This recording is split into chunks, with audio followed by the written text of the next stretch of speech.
Oh, good day, my band of followers.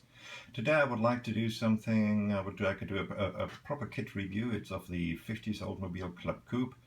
I tried to look for one because I wanted to buy it and I didn't know was it a good kit, and the only one I could find was from Dr. Cranky. He was a lovely guy and I really appreciate his work. He got me into spray painting with nail varnish and all that kind of stuff, and a good showman too, so I really love him, lovely guy. But his kit review was a bit short, on the short side, quickly, this is what we have, and thought, oh, maybe I can make another one and just extend on what he had to say. Well, the kit is not brand new, but as far as kits which I buy go, it is actually fairly new. It's from 2012.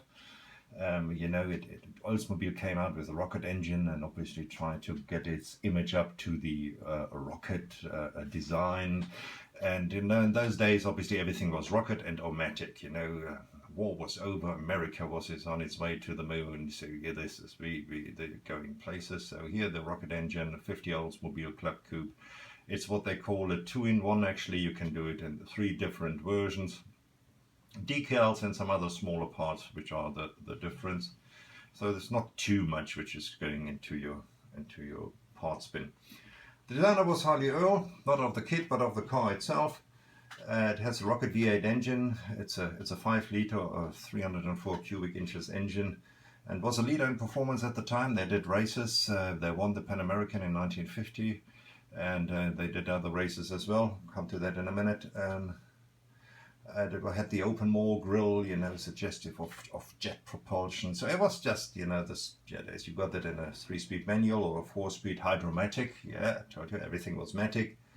And there are not too many old kits around, and I actually, I was very happy to find one. And this is my area. I love this rounded stuff. I love the covers. I love the chrome, which has not been overdone. I just love this era. It's a wonderful, lovely era of car, 50s, even into the 60s, where it becomes sleeker. I even like the 30s and the 40s as well. It's just a lovely car. But anyway, so that's about it. I'll put a couple of links in. I put a link where I show the instruction manual, where you can have a look in peace and quiet, so I won't get too much in it. It's the normal Revell instruction manual. What I like about the Revell American edition, and that the European division doesn't do, or does do it differently, they number of parts. There we have the whole parts list. That's wonderful. And they also tell you what it is, because sometimes, guys like me who don't know engines that well, and take the ignition coil for the carburetor or for the distributor. If you take it for the distributor, then you connect all your, if you do cabling, connect all your cables to the distributor, which obviously is wrong. So you need to know which one is the to the coil, so you need to know which one is the distributor, and so on and so forth. On the European side, they don't do that. They just show you the entire sprues as in a picture, so you can also check if you have all parts, but they do not give you an description what the part is. I like this. I think this is awesome. Here's the color chart. Sometimes would wish they would write the colors into the explosion parts over here, because then you don't need to go forward and backwards and see which color you have to paint. That's not too much of a hassle. And then just quickly about the versions which I have. This obviously would then be the factory streetcar version. Here we have the American stock car racing version, 51, 52 season. You see the rockets and everything else. You see wonderful decals. We'll come to that in a second. And here we have the winner of the Pan American Road Race in May 1950, and they actually have all the decals in there as well. So I only could get one kit. I'd love to have 2 or 3. I would love to do all those versions, and I will eventually. If I get hold of this kit, I will buy another 1 or 2. Then let's quickly have a look at the decal sheet. Here it goes. It's a wonderful sheet. It really is great. It has everything on it which you need for 3 different versions. It also has white walls on it. I'll get to that in a minute. And it also has, the decals for the speedo and that kind of stuff. So I love that. Different sets of registration plates, and obviously a couple of sponsored decals as well. So it looks good. Love it. Good decal sheet. Wonderful. Love the kit. Love that already. And let's have a look at the, while we are at it, I took everything out, so otherwise it takes too long. That's the glass. Let's do the finger test here. Looks pretty good. There's the back window. That looks pretty good as well. Then we have here the front glass. I haven't seen the back. Let's have a look. Do you see that? No, that's not the back. I normally do it red. I haven't seen that one actually. So I'm not sure if it's in. If you have that kit, please let me know. It should be in. Anyway, here we are, the glass. Then let's have a quick look at the tires. There's only one set of tire. Well, everyone, normally a car has one set of tires, but you know, some of the kits get spoiled and we have a lot of sets of tires. Well, here we go. The set of tires, and I'll just show you it has white walls on. You saw it has also decals in there. Now the first version, when it came out, and I had a look at the forums, people couldn't wait for it to come out. When it came out, it had black walls and you had the decals. And then later on, you could actually swap them if you wrote to Revell, and they would swap them for these ones. Now I can see this one is not very nice over there, so I'm not quite sure. If I put it on the wheel, maybe this will not be visible. If it will be, I have to either touch it up, or if I decide to do so, I can put the white wall decals on. Otherwise, there's no branding on the tires, which is normal for Revell, which is a bit of a pity. Otherwise, the tires look very good. They are not on that tree as they used to have it for a while, which is wonderful. Looks clean, no seam in the middle. Love the tread. Good tires. And let's have a quick look at the trees. Well, wait a minute. You don't have a quick look at the trees. Let me show you what I'm on about. There is a mountain of parts. This kit has lots, and I mean lots of parts. I think if you count them all together, you get to 200. And it says on the front, pieces 135. Put everything else in there, and you get, yeah. So it's a lot of parts. Let me show you what I'm on about. Let's just get back here so you can. Here we go. Nice, some dirty fingers as well. Anyway, here we are. Let's have a quick look at the chrome tree. Now, lots of you guys, you know, dechrome and rechrome and whatever, but it actually looks very nice. Let's have a look here. Here we go. There's a little bit of pitting there in front. You can see that. Not perfect, but that still could possibly be fixed. We have the rings for the wheels. Wonderful, wonderful parts over here. See the light fittings, front and back bumper, and yeah, lots of stuff which I don't have any mirrors and that kind of stuff. So it's nice. It looks nice enough for me. That looks like a mirror as well. No, that's actually number plate holders. So yeah, there's wonderful stuff. We'll have as I build, I'll let you know how it worked out, but I heard from others that the kit actually goes together very well. Then we have a couple of parts here. You see the cooler, engine option, the fan, another cooler. So you have different options here. So you will get stuff for your parts bin. I'm just looking at how they did it, and it looks like there's very little flesh on there. They look very crisp, these parts. I really am impressed.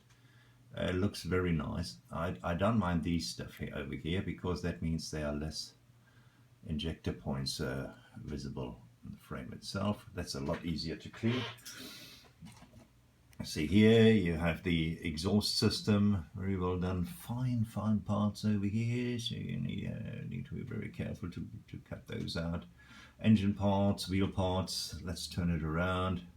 Suspension parts over here. This one looks like the battery, part of the cross member. So yeah, it's very, very nice.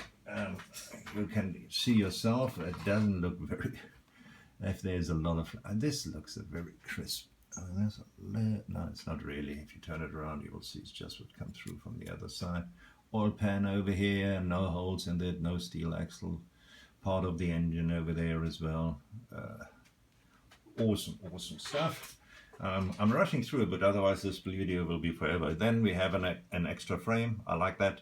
I'm not a huge fan of having the inner pan and the outer pan, inner pan and the frame in one piece. I like that. I think it's a lot easier to to paint and then put it together. Looks a little bit neater. Here we go. Then see, so much stuff falls down. Then we have the bonnet over here, and we I guess back sides of seats and other parts, which I'm not going to make anything say anything. But look at the bonnet. Looks very good. Looks very nice. No flash. Don't see. Oh, might be a little, but there's nothing. There's actually nothing. It's beautiful. Let's be honest. Let's not kid ourselves here.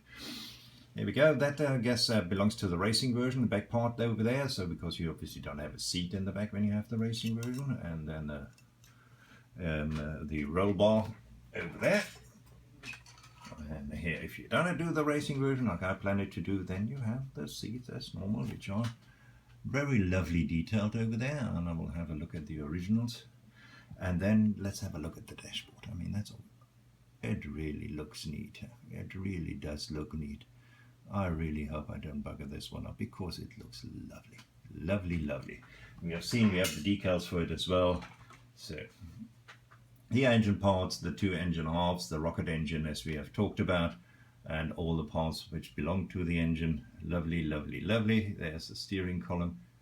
As I say, a very, very little flash. Couple of seam lines to clean up, and that's about it.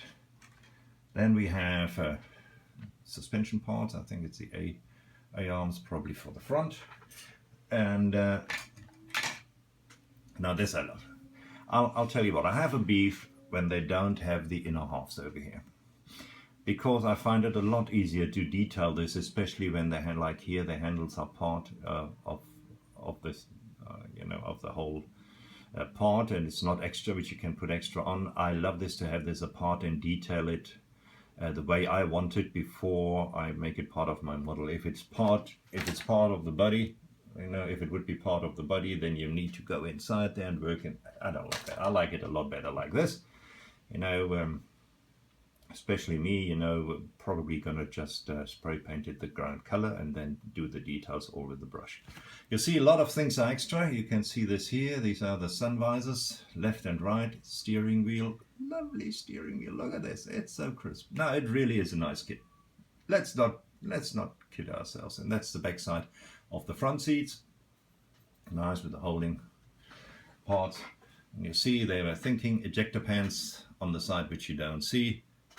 Same on here, ejector pants on the side you can't see. Why can't everybody do that? Well, here we go. Then here we have the floor pan. Looks very nice. Engine part, and then here's the floor pan, here's the tank.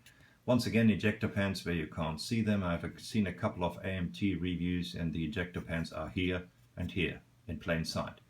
Here they will put the ejector pans under the seats. Well done, Revell. I like that a lot. Somebody thinking. These parts you will not see, so the ejector pans are over here. Let's have a look at the bottom part. Here you see the tank, nicely detailed. I'm glad the exhaust is not part of it. Actually looks very nice. I like it a lot. And then last but not least, let's have a look at the body. So one of the main reasons I bought this thing, I think it's a lovely, lovely body. I really like this style, you know, I like the kind of business coupe style or so, you know. This is not the traditional 40s business coupe, but that's where it's derived from, just a bit lower. And it is a lovely, lovely body over here. Let's have a look. You know, normally you have the seam lines over here, and yes, there are some. You probably won't be able to pick them up in the camera, but there are some very, very soft seam lines which you will have to attend to. Roof is nice. Look at that. I like that a lot. The injector pin mounts, once again, where the sun visors go. Very, very nice. You have a part where the top light goes in, and you see that the inside roof has the padding as it should have. Now I think this is one of the better, if not the best, plastic car model I've ever laid my hands on. It's a lovely, lovely kit. I will certainly, if I can get hold of one in Africa, will buy myself a second and a third one. Lovely kits. Well, you will see I'll put a couple of links in. Links to the instruction, as I said already. Little bit of background info if you're interested what that car is all about you're building. I always am. I always like to know what are you actually building.